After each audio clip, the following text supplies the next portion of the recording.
नमस्कार मित्रांनो, हडपसरच्या इंडस्ट्री एरियामध्ये आहे आणि इथं बसून जेवण करत होतो. जेवण करता करता फेसबुक उघडलो. फेसबुकवरती बघत होतो फक्त नेपाळचं जो भ्रष्टाचार बद्दल जेवढं ते पूर्ण अख्खं नेपाळ पेटलं गेलंय.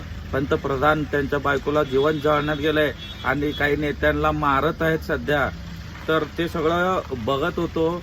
तर त्याचं कारण फक्त एकच होतं की ते म्हणजे भ्रष्टाचार. ते नेते लोक आपले स्वतःच्या फायद्यासाठी तिथल्या लोकांच्या नागरिकांचे काही विचार न करता ते फक्त आपले घरं भरू लागलेत. तर त्यावरून एक विचार आला मित्रांनो की आपल्या इथंही तेच चाललंय सध्या. नावाखाली ह्याच्या काय फक्त नेते लोकांचं घरं भरू लागले ते आणि आपल्यासारखे गरीब लोक हे सगळे कष्ट करूनच त्यांचं तरी सुद्धा त्यांचं घर चालत नाही आहे. तर ह्यावरून एक विचार आला मला की आपल्याही भारतात तसं काय होऊ नये, कारण ते नेपाळ का आपल्या शेजारचं देश आहे. तर ते आपल्यासारखं पण होऊ नये इथंही, कारण की काही थोडं म्हणजे काय म्हणतात त्याला सहनशक्ती, थोडंसं सगळ्यांचं सहनशक्ती असतं, त्याच्या पलीकडे गेल्यावर हे असले कार्य होतच असतात. तर आशा करतो की आपल्याही भारतात असं होऊ नये.